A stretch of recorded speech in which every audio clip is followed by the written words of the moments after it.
Where exactly do the Boston Bruins go from here?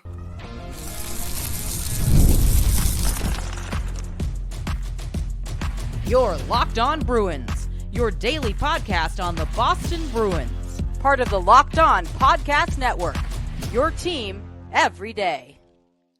What is up, Bruins fans, and welcome back to the Locked On Boston Bruins podcast. I'm your host, Ian McLaren, and this is a daily show where we discuss all things Spoked Beat.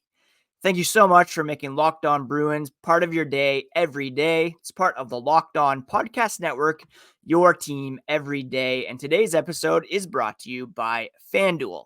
Start the season with a big return on FanDuel. New customers can place a $5 bet and you'll get started with $150 in bonus bets if you win your first $5 bet. Visit FanDuel.com to get started. And before we get started discussing five ways forward for the Boston Bruins after a disappointing start, we'll do our weekly cup check and also preview tonight's game against the Calgary Flames. A quick reminder first that you can find the podcast on social media at Locked NHL Bruins, and you can find me, my hockey thoughts, dad jokes at Ian C. McLaren. I am a lifelong Boston Bruins fan. I've been covering this team for various outlets for 20 years. Since the Joe Thornton trade, actually, the 20th anniversary is coming up on that. And I was a full-time news editor for The Score, covering all things hockey. And I've been hosting this podcast since 2019. And it's been an uncharacteristically poor start for our Boston Bruins. They're entering tonight's action against the Calgary Flames, a home game, fifth in the Atlantic Division in terms of actual points, but sixth when it comes to point percentage. 6-7-1 with a seventh ranked minus 12 goal differential. And the way I see it, there's like five ways forward for this team right now. They've already kind of taken one of those paths by placing Riley Tufte and Max Jones on waivers, two guys who were kind of depth signings on July 1st. The big news that day, of course, was Elias Lindholm, Nikita Zadorov, Tufte, and Jones were added to help flush out the bottom six. Didn't work out to begin the season, and they have been assigned to Providence. They also finally signed Tyler Johnson to a contract for this season. He had been in training camp on a PTO, and he's played one game for the Bruins, a game in which they lost, of course, to the Toronto Maple Leafs, being shut out. So that's kind of one thing. Some small roster tweaking. They haven't recalled anybody from Providence, and the forward ranks are pretty full right now. The problem is the guys who are there are not really performing, or some of them anyways. Some key guys like Pavel Zacha, Charlie Coyle, Trent Frederick, Morgan Geekie. That's like four of your top 9 forwards, at least, that are not really contributing at the moment, and that's not a recipe for success. So the next thing they might attempt to do is more of a roster shakeup, wherein someone is dealt out. Now, there were reports going around the other day that there's interest in Trent Frederick. The way I read that from Kevin Weeks is that there are teams who are going to be lining up to sign him if he becomes an unrestricted free agent on July 1st, which is understandable. He has a game that is attractive to a lot of teams. Not to say that he's going to be traded. He's one of those guys that needs to step up. His value right now is pretty low, so it wouldn't make sense to trade him. But maybe you look at, instead of re-signing Morgan Geekie, you look to trade him and send a clear message that, nothing is guaranteed. Yes, there's no movement clauses, there's no trade clauses, but you have to be willing to shake things up if the current mix is not working beyond kind of these entry-level deals that don't really make much of an impact. Frederick and Geekie are both guys who do not have any sort of no-move protection. Those guys are David Pastrnak, Elias Lindholm, Brad Marchand, Charlie Coyle, Pavel Zacha up front, and then a bunch of guys in the back end: Charlie McAvoy, Hampus Lindholm, Nikita Zadorov, Brandon Carlo. Andrew Peak probably wouldn't make much of an impact, but you could look at moving a Frederick out or trading Morgan Geekie in order to send some sort of signal that this mix isn't working and guys are going to be sacrificed. So they've already tried one thing. That's another move they could make. Of course, there's always the option of just staying the course. You made these minor moves. You believe in the mix that you have. You see some positive regression perhaps coming on the horizon. You have guys in the front office who are more analytically minded. You see the power play could improve a bit, maybe an uptick in 5-on-5 scoring, and this team's right back in the mix. So you've made a couple moves. You could stay the course. If that fails, then you look at moving maybe a Frederick or a Geekie. Now, beyond that, that's where we're entering coach replacement territory. Jim Montgomery is in the final year of his contract. No extension has been signed as of yet, and you can easily argue up to this point, he hasn't really earned it. You could say he was handed a very good team that set all kinds of records in the regular season a couple years ago. Anybody could have coached them that, and then he bungled the playoff run. Last year, he made the most of a roster in transition, won a round, but again, some issues came up in the playoffs in terms of tinkering with the lines, deployment, special teams, catering as well.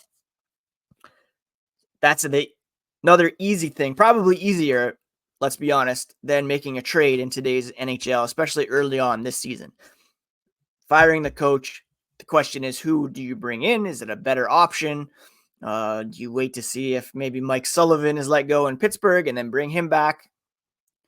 That's an option that could be coming sooner than later. And then finally, the fifth way forward is just a complete overhaul of the front office, where Don Sweeney's let go, maybe even Cam Neely is let go. Now, by all accounts, the ownership group still really believes in Cam Neely and Don Sweeney. And while they have not achieved hockey's highest prize in their roles as more in Sweeney, particularly as general manager, he has built the team that went to the Stanley Cup final. He has put together a team that set the regular season record for wins and points. Obviously, there's been some missteps along the way. This team could be better than it is at the moment if some things had gone differently or if some decisions had been made otherwise. But that, of course, is like if this team is serious about winning and they're committed to putting the best team on the ice, you can ask some serious questions about whether Don Sweeney is the guy to put that team together. You know, he inherited Bergeron and Krejci, Marchand. He has even David Pastrnak. He has made some great decisions, drafting Charlie McAvoy, Jeremy Swayman. There's been some good trades along the way. There's also been some bad trades, some bad picks, some questionable signings, to be sure. But that's probably a year or two away, I would say, that move being made by the Bruins. Right now, they've made some small roster tweaks. They could stay the course with this current group. They could make a trade. They could fire Jim Montgomery. And then the end game, if this downswing lasts for an extended period of time, would be firing Don Sweeney and perhaps even Cam Neely. So that's 5 ways forward for the Boston Bruins. Let me know what you think in the comments on YouTube, on social media, at Locked NHL Bruins or at Ian C. McLaren. As the podcast continues, we're going to look at the weekly cup check where we look at the top 5 teams around the NHL. Right now, we're not looking at where the Bruins rank among them, but what or how far away perhaps the Bruins are from that group. And we'll touch on that here as the podcast continues. I am a huge fan of going to concerts, hockey games, going to see the Arkells here in a few weeks. And the place that I turn to first every time to look for the best prices on tickets is Game Time. Game Time has a new feature called Game Time Picks that makes getting tickets to see your favorite teams play live even easier. Game Time Picks filters out the fluff to show you only incredible deals on great seats, so you don't have to waste time searching through thousands of tickets. Right now, Game Time is having an exclusive zone deal for the NHL Winter Classic at Wrigley Field. Go to the Game Time app to purchase tickets and get 10% off bleacher seating and 20 to 25% off home plate area seats. I love the view from your seat, so you know exactly what to expect when you arrive at the venue, and your purchase is covered with the most flexible customer service policy in the ticketing industry. Download the Game Time app, create an account, and use code LOCKEDONNHL for $20 off your first purchase. Terms do apply, but again, create an account, redeem code LOCKEDONNHL for $20 off. Because what time is it? It's game time. FanDuel is America's #1 sportsbook, and you can tackle NFL action with FanDuel beginning tonight, Thursday night action. And new customers can bet $5 and get $150 in bonus bets if you win. The FanDuel Sportsbook app gives you everything you need to place live bets on the NFL all in one place. When you get a hunch in the middle of the game, you can check out live stats so that you can make the most informed decisions as you place your bets. Again, all you have to do is place a $5 bet. If you hit on that, you'll get $150 in bonus bets. Tonight's Bruins Flames game, the over-under is set at 5.5. Put $5 down. If you hit, you'll get $150 in bonus bets. It's all at FanDuel.com. Never waste a hunch and make every moment more with FanDuel, an official sportsbook partner of the NFL.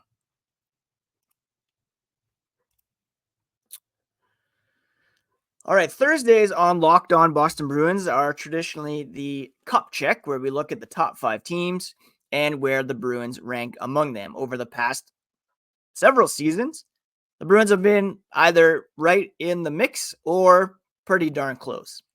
Right now, they're not close. Spoiler alert. When you look at point percentage in the NHL, league-wide, the Bruins are well outside of the playoff picture in terms of points.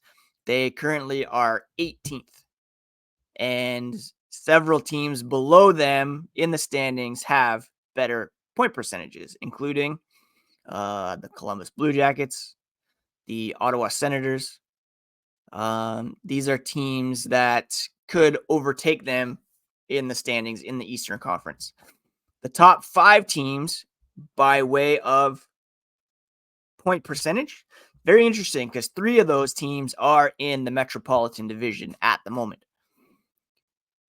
The first overall team, they've been lights out all season long, the Winnipeg Jets, 12-1 with a .923 point percentage. 24 of a possible 26 points so far, and they have a league high plus 32 goal differential.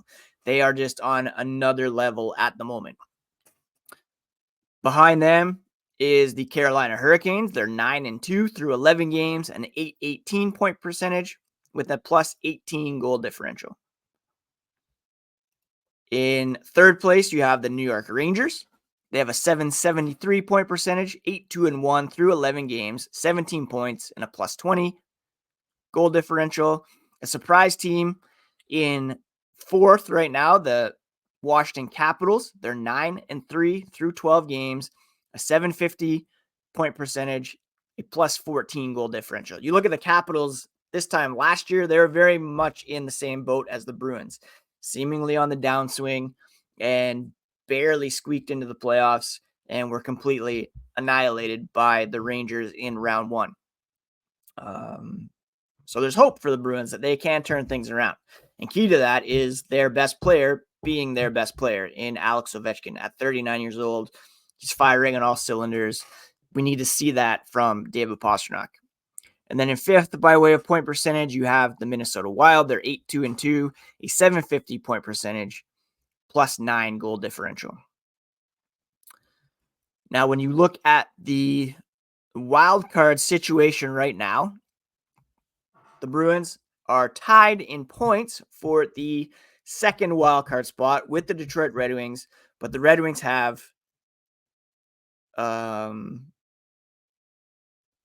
a better point percentage because they've played 2 fewer games.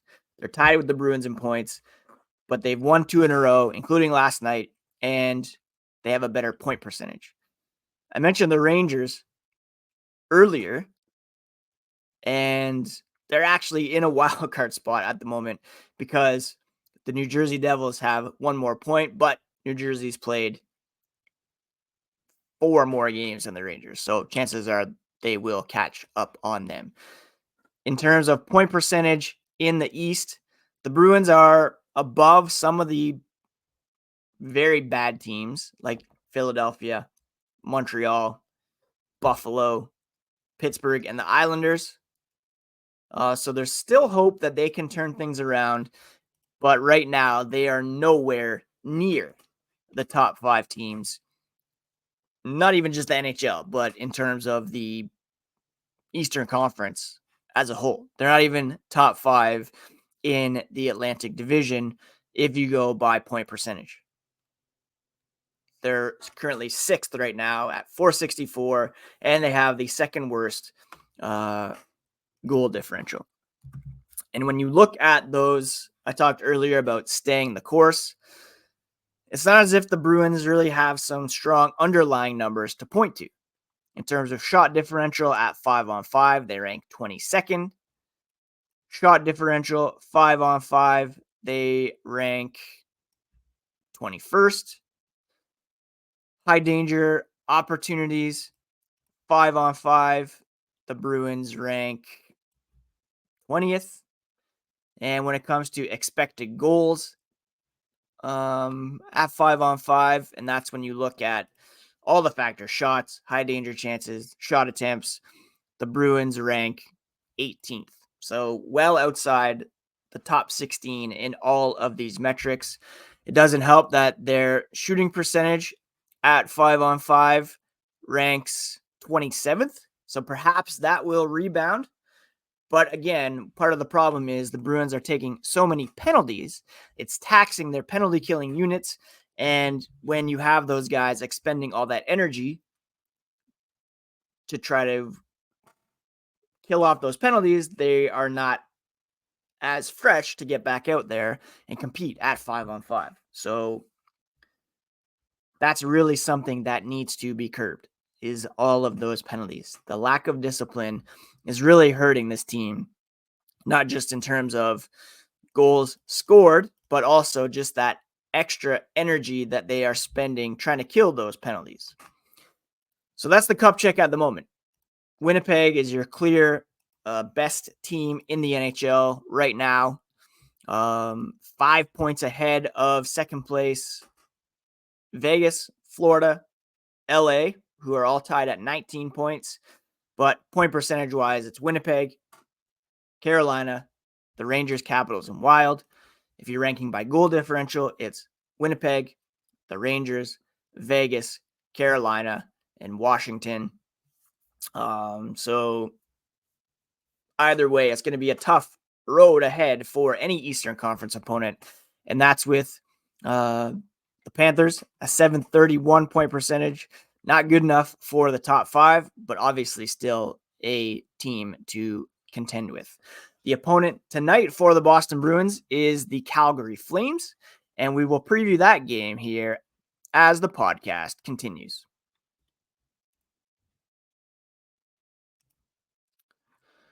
We're all driven by the search for better, but when it comes to hiring, the best way to search for a candidate isn't to search at all. It's to match, and you can do that with Indeed.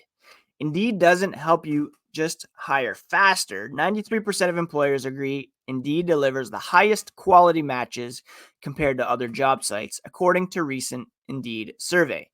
If you need to hire, you quite simply need Indeed. It's your matching and hiring platform with over 350 global monthly visitors, according to Indeed data, and a matching engine that helps you find quality candidates fast. Listeners of this show will get a $75 sponsored job credit to get your jobs more visibility at Indeed.com/lockedon. Go to Indeed.com/lockedon right now and support the show by saying you heard about Indeed on this podcast. That's Indeed.com/lockedon. Terms and conditions apply. But if you need to hire, you need Indeed. And in the minute I've been talking to you about this, 23 hires were made on Indeed, according to Indeed data worldwide. Again, check out Indeed.com/lockedon. Terms and conditions apply.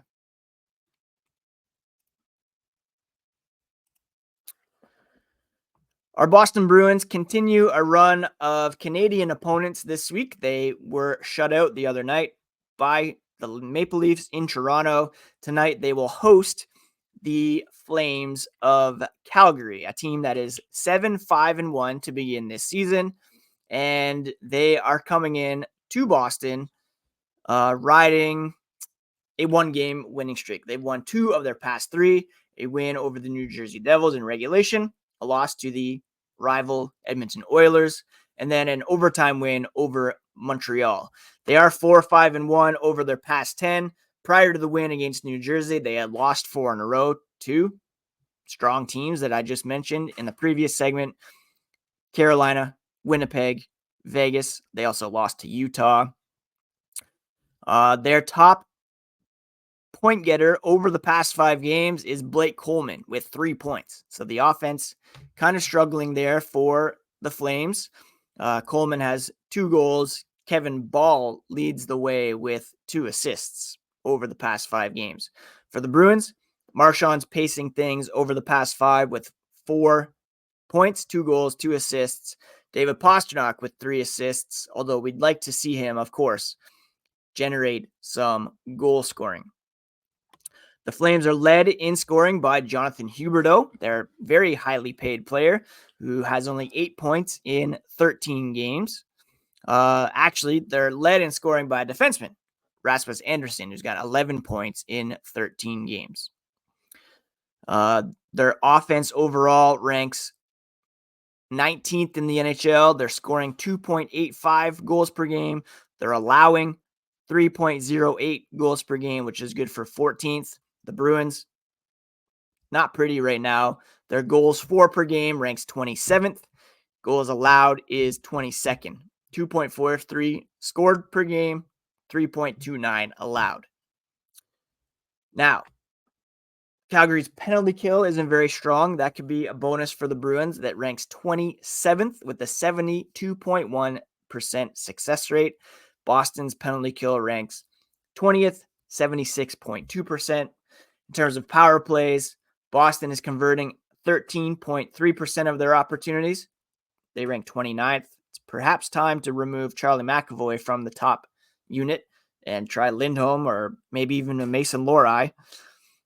Calgary's power play ranks 23rd at 15.8% success rate. They have a goaltending tandem of Dustin Wolf and Dan Vladar. Of course, we all remember Vladar from his days with the Boston Bruins. And it was Vladar who took the loss against Calgary. Wolf got the overtime win over Montreal. So we'll see if they stick with the most recent winner or if they go to Vladar to give him an opportunity to have a revenge game against his old team. He's made 7 starts. Wolf has made 6. So odds are it'll be Wolf, but we'll have to see where they go. For the Bruins, both Jeremy Swayman and Joonas Korpisalo have identical .894 save percentages, so not great. We'll see if they go back to Swayman after the loss in Toronto, where, yes, it was 4-0, but there were 0 5-on-5 goals scored in that game. Or if they give Korpisalo a look, try to go back to this tandem situation that we're all used to, as Korpisalo is coming off a couple very strong games against the Philadelphia Flyers.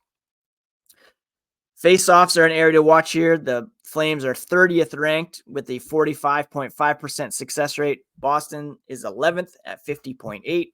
So if they can win those face-offs, get possession, get pucks on net, then that would be a real recipe for success here for the Boston Bruins. The Flames, a better team than some expected so far this season. In the Pacific Division, they rank 4th behind the Golden Knights, Canucks, Kings, and ahead of the Edmonton Oilers.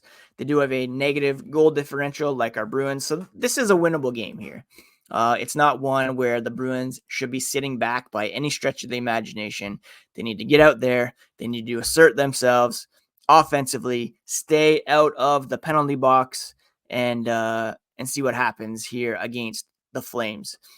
Bruins' next opponent will be the Ottawa Senators. That's one they will not be able to afford to drop, seeing as every point in the Atlantic Division matters right now. All right, that's it for today's episode of Locked On Boston Bruins, my friends. Thank you so much for taking the time to listen. Please do subscribe on your favorite podcast app and on YouTube if you have not already. Please check out next the Locked On Fantasy podcast, where Steele and Flip will give you everything you need to get an edge over the opposition this week. I hope you're all doing well, taking care of yourselves. I know it's been a difficult week for many, and including myself. Not going to lie. It's been tough, not politically, but just personally as well. A lot of stuff going on here. Follow me on LinkedIn for all the updates there. But it's so nice to be able to come and talk about our favorite hockey team for 25, 30 minutes a day. It's therapeutic. Even if they're struggling, it's still great to be able to talk hockey, interact with you on social media, in the YouTube comments. So please know that I appreciate each and every download and listen and view of this podcast.